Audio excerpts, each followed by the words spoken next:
Ministério Derek Prince, proclamando a palavra inspirada de Deus ao redor do mundo. Derek Prince é reconhecido como autor e professor com livros, áudio e rádio. Derek tenta alcançar os inalcançados e ensinar aqueles que não foram ensinados. Por 50 anos de ministério, ensinando em centenas de países em mais de 50 línguas. E agora, Derek Prince.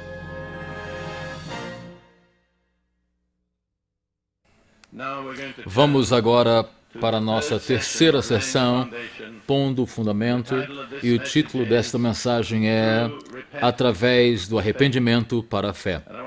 Eu quero dizer já agora que não há outro caminho para a fé senão o arrependimento. Outro caminho que diga chegar lá é uma decepção.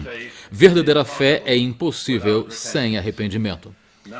Deixe-me agora continuar discutindo o fundamento doutrinal. Primeiro falamos sobre o fundamento, que é Cristo, mas o Novo Testamento também revela de que é um fundamento doutrinário. É uma revelação de que tem deixado a perspectiva de muitos cristãos. E gostaria de ir agora discutindo a doutrina que diz, pelo que, deixando os rudimentos da doutrina de Cristo, prossigamos até a perfeição, não lançando de novo o fundamento do arrependimento de obras mortas e de fé em Deus. Veja aí sobre o fundamento da doutrina dos batismos, da imposição das mãos, da ressurreição dos mortos e do juízo eterno. Isso faremos se Deus o permitir. Há aqui dois pensamentos que combinam. Primeiro, é essencial pôr o fundamento. Você nunca põe fundamento, então não pode ter um prédio. Mas uma vez que você já tem o fundamento, você não mantenha repondo o fundamento, mas complete o prédio. Há dois pensamentos aí sobre isso. E vemos em Hebreus 6:1 que diz o fundamento doutrinário do cristianismo, da fé cristã. E é uma lista de 6 doutrinas, quais eu quero agora pôr. Número 1, arrependimento das obras mortas. Número 2, fé para Deus. Número 3, a doutrina dos batismos, e a plural. Número 4, a imposição das mãos. Número 5, ressurreição dos mortos. E número 6, julgamento eterno. E se você seguir isto, você vai começar a nos levar do início da fé cristã até, é claro, o final na eternidade. É muito importante ver que a fé cristã não termina com o tempo, não termina com esta vida ou com esse mundo. Isto nos leva além deste mundo para a eternidade. E eu tenho medo que muitos cristãos hoje tenham nenhuma visão da eternidade. Atuam e pensam como tudo rodeasse acerca do tempo. E na atualidade Paulo fala de que se a nossa vida apenas tivéssemos fé em Cristo, seríamos os mais miseráveis dos homens. Se você não tem uma visão que te leva além do tempo e para a eternidade, sua condição é de miséria e você vai sofrer muitas decepções, porque tempo não é o final. O final é a eternidade.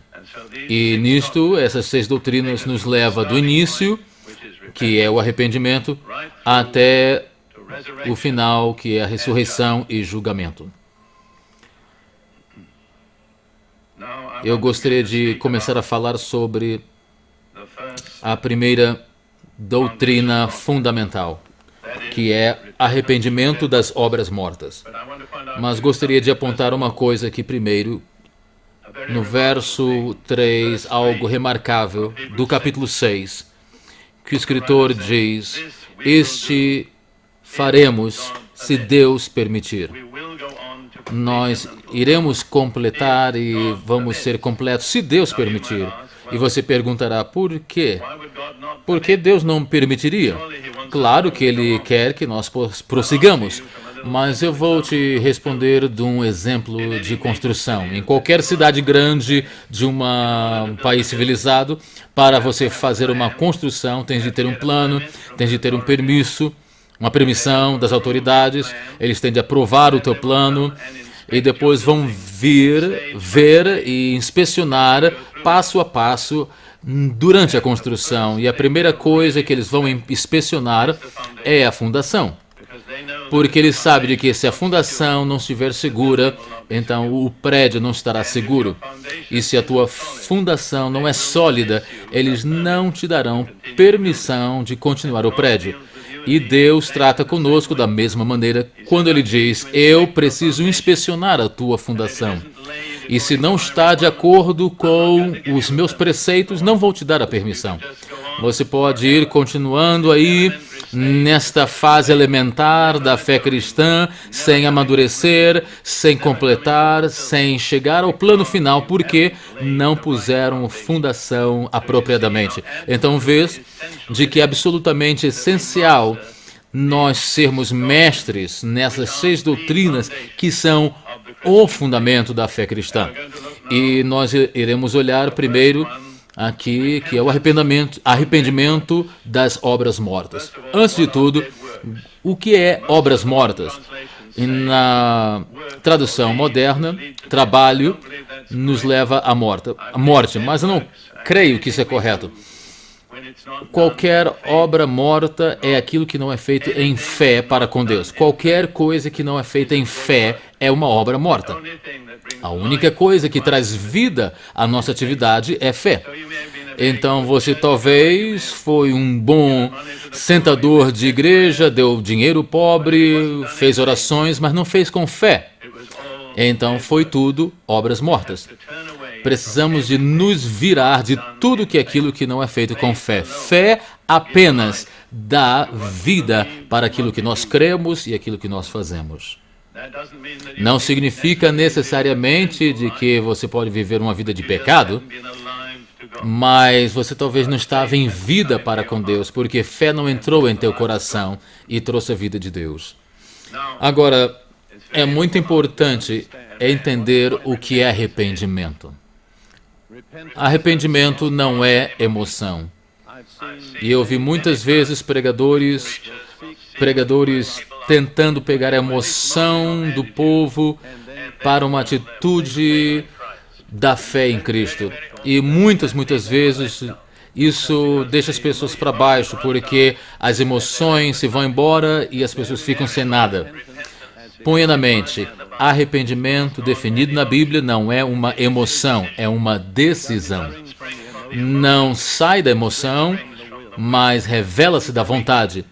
Se pudermos alcançar a vontade do povo e mudar a vontade do povo, então vamos ver conversões permanentes. Muitos dos convertidos na igreja hoje é impermanente porque, na realidade, nunca mudaram a vontade da pessoa.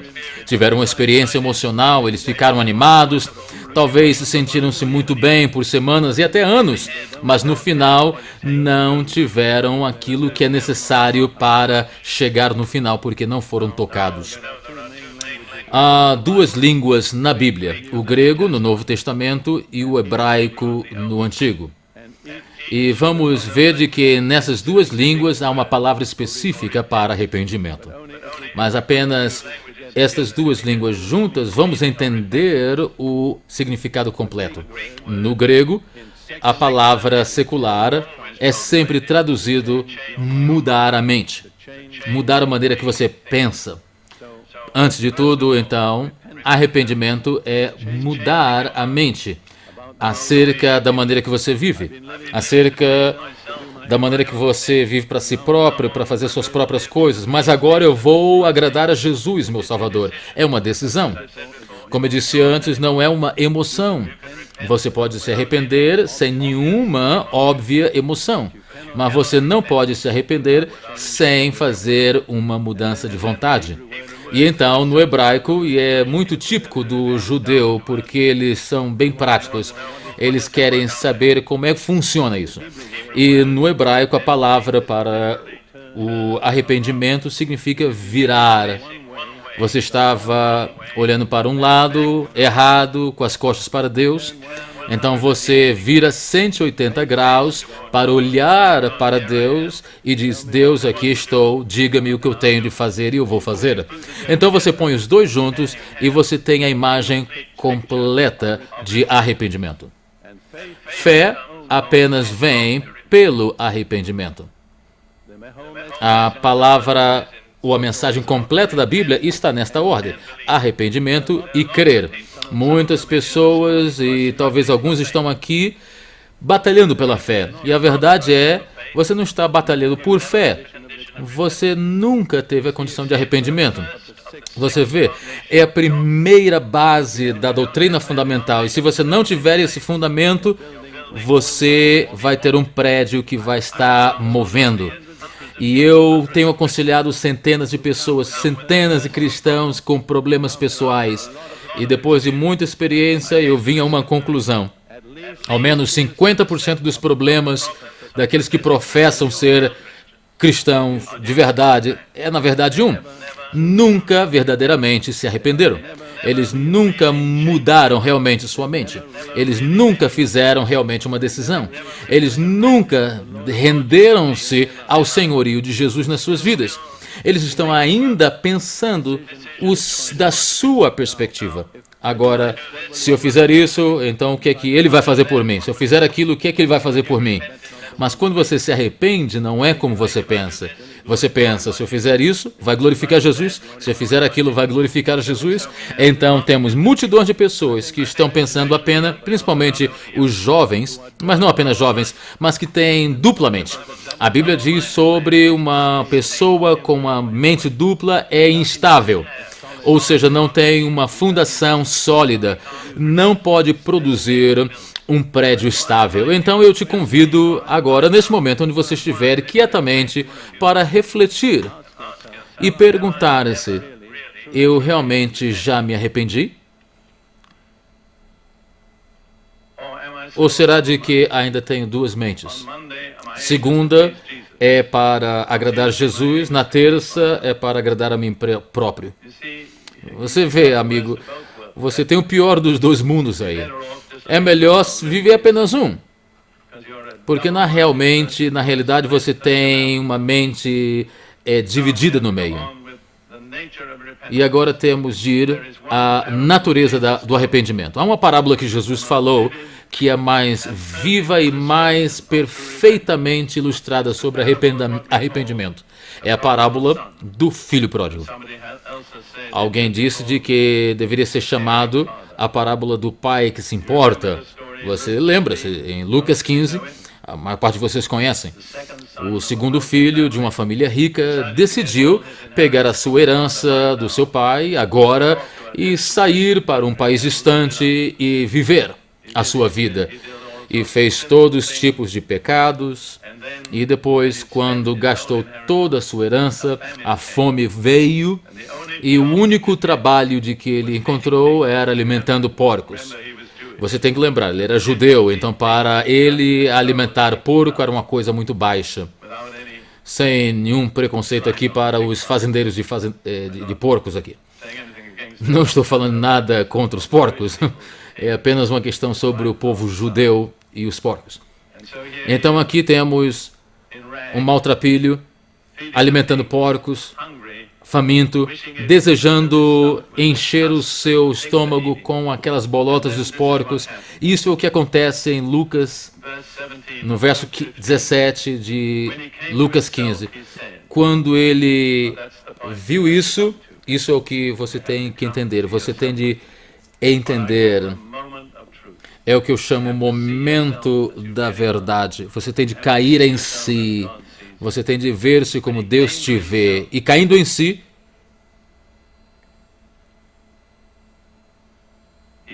ele disse: quantos trabalhadores de meu pai têm abundância de pão, e eu aqui pereço de fome. Levantar-me-ei e irei ter com ele, com meu pai, e dir-lhe-ei: Pai, pequei contra o céu e perante ti. Já não sou digno de ser chamado teu filho. Faze-me como um dos teus trabalhadores. E agora você vê aí os dois elementos, porque continua. E ele levantou-se e foi para seu pai. Ele fez uma decisão e virou-se. Isso é arrependimento. Fazer a decisão e carregar a sua decisão. Voltar para o pai a quem você ofendeu, para o Deus que te ama, dizendo: eu fiz uma besteira na minha vida, não posso viver a minha vida, eu preciso de ti. Me receberás de volta. A coisa maravilhosa é de que ele planeja dizer ao pai: faz-me como um dos teus servos. Mas quando ele começou a dizer, o seu pai, olhando, o viu, e é tão lindo isso. É como Deus é. Quando a gente começa a virar, ele já está esperando por nós. E o pai olhou para ele, um caminho distante, e correu para encontrá-lo. É como Deus é. É como ele se encontra conosco. E ele o beijou e nunca deixou dizer palavras, as últimas palavras: deixa-me ser um servo. Ele disse: traz a roupa, traz o melhor anel, traz as sandálias para os seus pés e mata o boi. Esse é o resultado do arrependimento verdadeiro. Vale a pena arrepender-se e ser bem-vindo por Deus. Esta é a fotografia. Pense por um momento. Ele veio, ele caiu em si próprio. Eu fiz uma besteira na minha vida. Eu gastei tudo que o meu pai me deu. Mas eu vou fazer uma decisão. Eu vou virar-me. Eu vou voltar ao meu pai. Eu vou dizer: me desculpa. E ele se voltou e foi. Pense sobre isso. É verdadeiro arrependimento. Arrependimento em ação. Agora, pode haver arrependimento falso, que na palavra inglesa a gente chama remorso. Judas experimentou isso. Descrito em Mateus 27:3, lê-se da seguinte maneira. Verso 3 em diante. Então Judas, o que o traíra, vendo o traidor, não? Que fora condenado, trouxe arrependido as 30 moedas de prata aos príncipes dos sacerdotes e aos anciãos, dizendo: pequei, traindo sangue inocente. Eles, porém, disseram: que nos importa? Isso é contigo. E ele, atirando para o templo as moedas de prata, retirou-se e foi-se enforcar. Judas tinha remorso, mas nunca mudou. De fato, eu creio que ele passou do momento que podia mudar. E isso é um pensamento solene. Pessoas podem, nesta vida, passar do ponto que é possível eles mudarem. E eu penso que é muito significante. O momento da vida humana é o momento quando Deus começa a tratar com você para o arrependimento. Se você se encolher nos ombros e dizer: bem, eu não estou interessado, talvez depois, então não haverá garantia de que Deus tratará contigo de novo. O momento mais crítico da vida humana é o momento quando Deus diz: arrependa-se. Eu estou disposto a tomar-te de volta, eu te amo, eu te quero. Eu já considerei isso vendo as vidas das pessoas na Bíblia e vi uma conclusão de que é uma coisa Deus ficar bem irado e é outra coisa ser desagradecido pela graça. Ele oferece de graça, mas se nós não queremos saber, ele fica irado. Então, houve uma pessoa que não quis a graça de Deus. Sabe qual é o nome dele? Esaú. E está descrito em Hebreus 12. E eu quero olhar esta passagem por um momento, porque existem muitos Esaús aí entre nós e precisamos tomar cuidado de que Esaú não tome a nossa decisão. Olha aí o que é que diz Hebreus 12, no verso 14. Segui a paz com todos e a santificação, sem a qual ninguém verá o Senhor. Olha aí. Sem santificação, ninguém verá o Senhor. Tendo cuidado de que ninguém se prive da graça de Deus e de que nenhuma raiz de amargura brotando vos perturbe e por ela muitos se contaminem. E ninguém seja fornicador, o profano, ou como Esaú, que por um manjar vendeu o seu direito de primogenitura. Não temos aí nenhuma palavra dizendo que Esaú foi adúltero, fornicário, mas a sua ação para com Deus, nos olhos de Deus, foi tão mal quanto fornicação. Qual foi a sua atitude? Por causa de um prato de sopa, ele não quis a sua primogenitura. Toda a herança poderia ter vindo a ele, mas porque fisicamente estava com fome e ele podia cheirar aquela sopa deliciosa que Jacó tinha preparado. Eu já vivi entre os árabes e eu sei, eles fazem uma sopa maravilhosa como Jacó.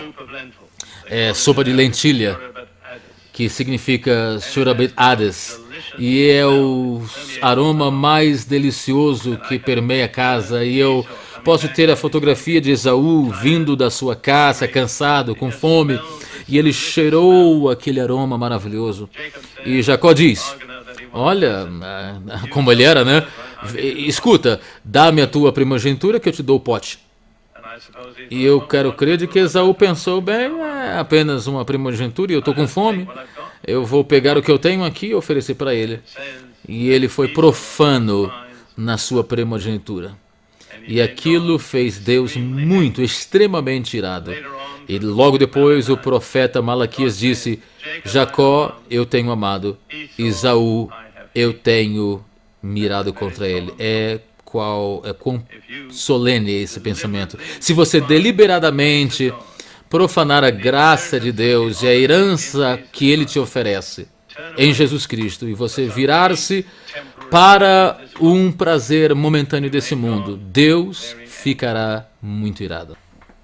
E depois diz, continuando a história, porque bem sabeis que querendo ele ainda depois herdar a bênção, foi rejeitado, rejeitado por Deus, porque não achou lugar de arrependimento, ainda que com lágrimas o buscou.